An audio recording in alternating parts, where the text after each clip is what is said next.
नमस्कार साथियों, infusion notes के ऑनलाइन प्लेटफॉर्म पे एक बार फिर से आपका स्वागत है।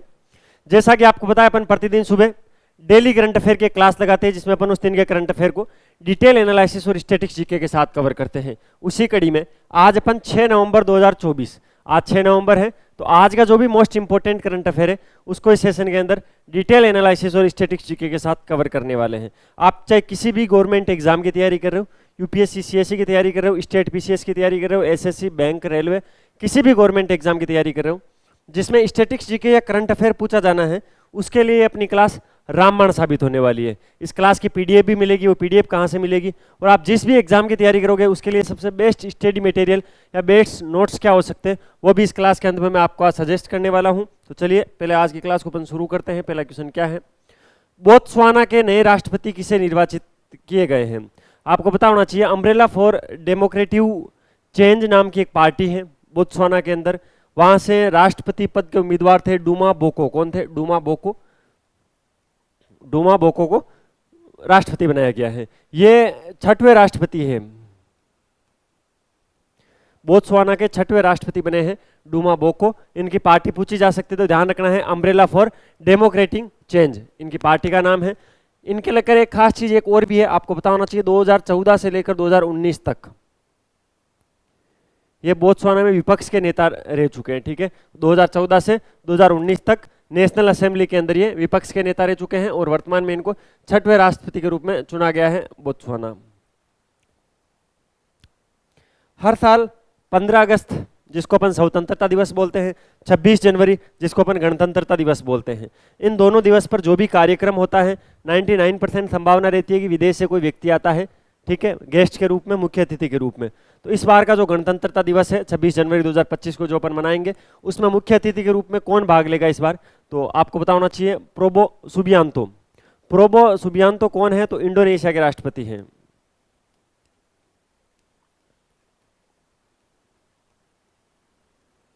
इंडोनेशिया के राष्ट्रपति प्रोबो सुबियांतो है, वो गणतंत्रता दिवस 2025 में मुख्य अतिथि के रूप में भारत आएंगे। ठीक है, तो ध्यान रखना है। और अभी मैंने एक पिछले कुछ दिनों पहले आपको एक चीज बताई थी कि भारतीय सेना की एक टुकड़ी है जो संयुक्त विशेष बल अभ्यास के 9वें संस्करण के लिए इंडोनेशिया गई है। वो कौन सा अभ्यास था बताऊं मुझे? आप बताओ, कितनी तैयारी करते हो, पढ़ते हो कि नहीं पढ़ते हो सीरियस होके? मैंने बताया था गरुड़ शक्ति अभ्यास, आपको याद होना चाहिए। क्या गरुड़ शक्ति?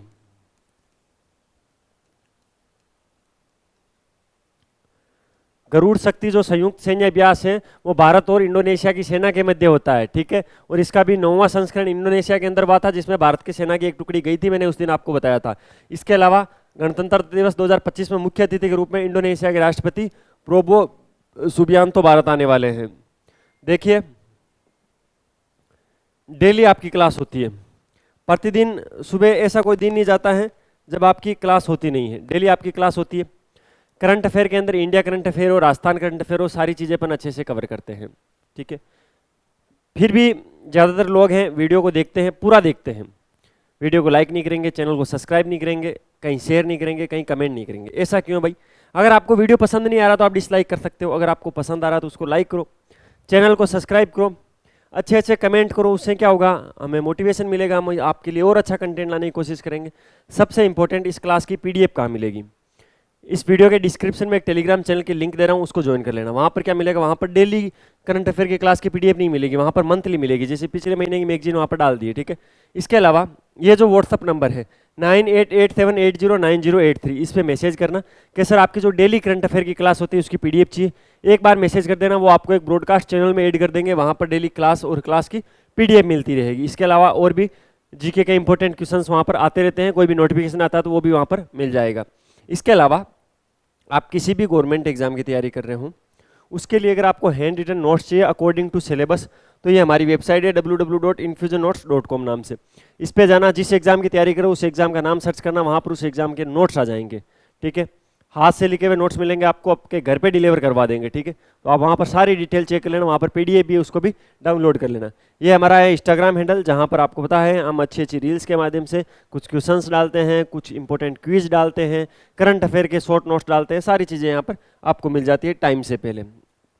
तीसरा क्वेश्चन आज का, रक्षा उपकरणों के लिए स्वयं प्रमाणन का दर्जा किस कंपनी को दिया गया है। अभी भारत सरकार का जो रक्षा मंत्रालय है उसने 100 प्रमाणन का दर्जा दिया था एक कंपनी को। किस कंपनी को दिया था? इसरो, डीआरडीओ, एचईएल या बीमेल लिमिटेड। तो इसमें ऑप्शन नंबर 4 इसके अंदर राइट ऑप्शन होगा, ठीक है। जो बेमल लिमिटेड है, BEML लिखा आता है, आपको पता होना चाहिए, इसका लोगो है ऐसे बी करके, और ये ज़्यादातर आपको ट्रेनों में जो मेट्रो है, मेट्रो के अंदर ये निशान मिल जाता है, ठीक है। तो बेमल लिमिटेड है, उसको रक्षा उपकरणों के लिए 100 प्रमाणन का दर्जा दिया गया है, ठीक है। तो क्या है पूरा मैटर आपको समझना है। ये जो पुरस्कार है वो दिया किसको है? तो अभी वर्तमान में बेमल के अध्यक्ष कौन है? बेमल के वर्तमान में अध्यक्ष और प्रबंधन निर्देशक, जिसको मैनेजमेंट डायरेक्टर MD बोलते हैं, वो है शांतनु रॉय। कौन है? शांतनु रॉय है।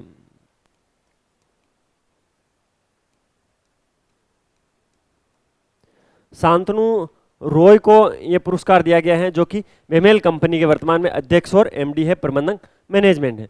दिया किसने? तो RA गोवर्धन के द्वारा इनको दिया गया है। क्यों दिया गया है? क्योंकि जो बेमल कंपनी है उससे जितनी भी रक्षा को लेकर जितने उपकरणों की आवश्यकता थी, जितनी इनको डिमांड बताई गई, उसमें से इन्होंने 90% से अधिक डिमांड को पूर्ण कर दिया है, ठीक है।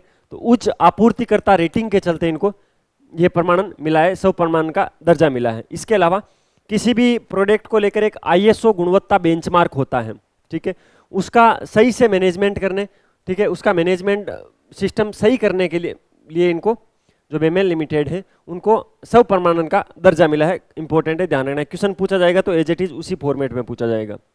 भारत ने अंडर 19 विश्व मुक्केबाजी चैंपियनशिप में कितने पदक जीते हैं? ये चैंपियनशिप हो गई है। अब इसके अंदर ये क्या है, ऐसी चैंपियनशिप में कभी भी प्रत्येक खिलाड़ी को लेकर आपसे सवाल नहीं पूछा जाएगा कि किस खिलाड़ी ने कौन सा पदक जीता है। बहुत कम संभावना है। अगर किसी ने गोल्ड मेडल जीता तो पूछा जा सकता है, ठीक है। पहली बात तो ये जो भारत की जो अंडर 19 विश्व मुक्केबाजी चैंपियनशिप है हुई कहां पर थी? तो अमेरिका में हुई थी।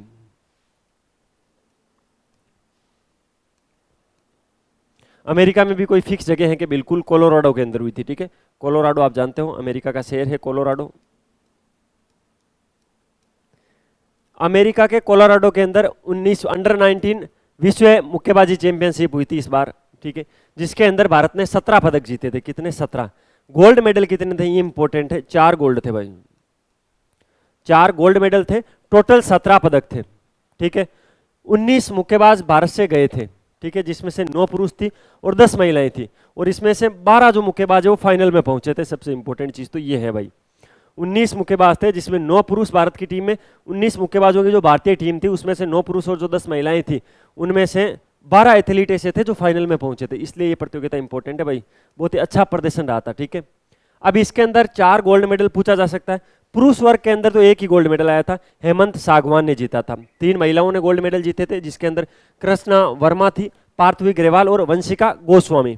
तो ये 3 तो महिलाओं ने गोल्ड मेडल जीते थे और एक हेमंत सागवान ने गोल्ड मेडल जीता था। तो इस प्रकार टोटल 4 गोल्ड मेडल है। इन चारों के नाम पूछे जा सकते हैं भाई, जहां तक मुझे लगता है इन चारों के नाम पूछे जा सकते हैं गोल्ड मेडल जीतने वालों के। तो आपको पहली चीज तो ध्यान रखनी है, अमेरिका के कोलोराडो के अंदर भारत की जो अंडर 19 विश्व मुक्केबाजी चैंपियनशिप है वो हुई थी, जिसके अंदर 4 गोल्ड मेडल भारत ने जीते हैं। पुरुष वर्ग के अंदर तो हेमंत सागवान ने जीता है, महिला वर्ग के अंदर कृषा वर्मा, पार्थवी ग्रेवाल और वंशिका गोस्वामी ने जीता है, ठीक है। 19 मुक्केबाजों की टीम गई थी, जिसमें से 12 एथलीट फाइनल में पहुंचे थे। बिनवाक्स के बारे में है, युद्ध अभ्यास के बारे में। सर आप सारे युद्ध अभ्यास हमें क्यों करवाते हो, हम कंफ्यूज हो जाते हैं। मैं इसलिए करवाता हूं, प्रत्येक एग्जाम करंट अफेयर में अगर कोई सबसे अच्छा क्वेश्चन बनता है तो वो बनता है युद्ध अभ्यास का, ठीक है।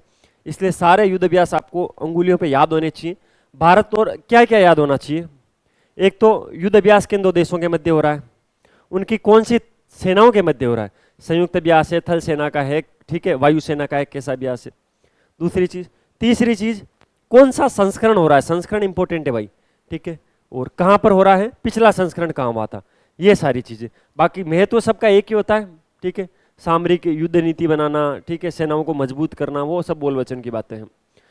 अब ये जो विनबॉक्स है ये भारत और वियतनाम के मध्य होता है। किसके मध्य? भारत और वियतनाम के मध्य होता है। इसका अभी 5वां संस्करण हुआ था और ये संयुक्त अभ्यास है, संयुक्त सैन्य अभ्यास है, यानी सारी सेनाएं भाग लेती है, ठीक है।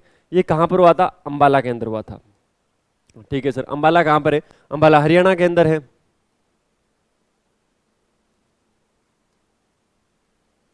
अंबाला हरियाणा के अंदर हुआ था। 5वें क्रम का विनवॉक्स हुआ था भारत और वियतनाम के मध्य, ठीक है। थल सेना और वायुसेना ने संयुक्त रूप से इसके अंदर भाग लिया था, ठीक है। अब इंपॉर्टेंट क्या है, इसको संयुक्त अभ्यास इस बार ही घोषित किया गया है। ये पहली बार हुआ है जब थल सेना और वायुसेना ने संयुक्त रूप से इस युद्ध अभ्यास को संपन्न किया है, ठीक है। और पिछले बार जो ये इसका जो चौथा संस्करण था वो कहां पर हुआ था, वो तो वियतनाम में हुआ था, ठीक है। और 5वां इस बार भारत के अंबाला हरियाणा के अंदर हुआ है। सारी चीजें आपको ध्यान रखनी है। अगला क्वेश्चन, अंतरराष्ट्रीय सौर गठबंधन के अध्यक्ष के रूप में किसे चुना गया है? इंपॉर्टेंट है भाई। इसमें ऐसा भी आ सकता है अंतरराष्ट्रीय सौर गठबंधन के अध्यक्ष के रूप में पुनः नियुक्ति किनकी हुई है, क्योंकि पिछली बार भी भारत था, इस बार भी वापस भारत है। अंतरराष्ट्रीय सौर गठबंधन में अध्यक्ष के रूप में भारत को वापस चुना गया है, ठीक है। तो ये एक मोस्ट इंपोर्टेंट चीज है। पिछली बार भी चुना गया था, इस बार भी चुना गया था। पिछली बार किसी एग्जाम में पूछा नहीं गया था, इस बार किसी एग्जाम में पूछ लिया जाएगा। अगला क्वेश्चन है, श्रीलंका के पर्यटन में शीर्ष हिस्सेदारी किस देश की है? तो भारत की। यह अक्टूबर महीने का आंकड़ा है, ठीक है। किस महीने का? अक्टूबर महीने का आंकड़ा है भाई। अक्टूबर के अंदर भी श्रीलंका में जितने पर्यटक आए उसमें अधिकतर जो पर्यटक थे वो भारत के थे। कितने पर्यटक आए? भारत से अक्टूबर महीने में 36,417 पर्यटक हैं, वो कहां गए हैं? वो श्रीलंका गए हैं। अभी जब आप आईपीएल देखते थे आपको पता होना चाहिए, बार बार टीवी के अंदर आकाश चोपड़ा बोलते थे श्रीलंका बहुत ही अच्छा देश है, ठीक है, यहाँ पर आप घूमने जाइए, समुद्र के अच्छे अच्छे नज़ारे हैं, ठीक है। ऐसा क्यों कि श्रीलंका में भी पहले आर्थिक संकट आ गया था कुछ दिनों पहले, जिसके चलते जो पड़ोसी देश है वो सभी अपने लोगों को श्रीलंका के जो पर्यटन है उसको प्रोत्साहित कर रहे थे, ताकि यहाँ से ज़्यादा लोग वहाँ जाएं, 2 पैसे की इनकम हो और अर्थव्यवस्था वापस सुदृढ़ हो। इसके लिए अक्टूबर के अंदर 36,417 जो भारतीय हैं वो श्रीलंका पे पर्यटक के रूप में गए थे और शीर्ष हिस्सेदारी भारत की रही थी, ठीक है। अक्टूबर महीने के अंदर टोटल श्रीलंका में 1,35,000 पर्यटक आए थे, जिसमें से 27% हिस्सेदारी भारत की रही है। यानी हर 100 जो श्रीलंका के अंदर घूमने आते हैं उसमें से 27 लोग तो भारत के गए थे, ठीक है। तो आपको ध्यान रखना है, श्रीलंका को सहयोग कर रहे हैं। यह था 6 नवंबर 2024 का मोस्ट इंपोर्टेंट करंट अफेयर, जिसको अपन ने डिटेल एनालिसिस और स्टैटिस्टिक्स जीके के साथ कवर करने की कोशिश की। इस क्लास की पीडीएफ भी मिल जाएगी। पीडीएफ कहाँ पे मिलेगी मैंने आपको अच्छे से समझा दिया है, पीडीएफ आप जरूर ले लेना। कोई भी प्रॉब्लम हो कमेंट कर देना, ज़्यादा से ज़्यादा वीडियो को लाइक करो, चैनल को सब्सक्राइब करो। मिलते हैं कल फिर नए सेशन के साथ, तब तक अपनी तैयारी जारी रखो, अपने स्वास्थ्य का ध्यान रखो। टेक केयर, जय हिंद।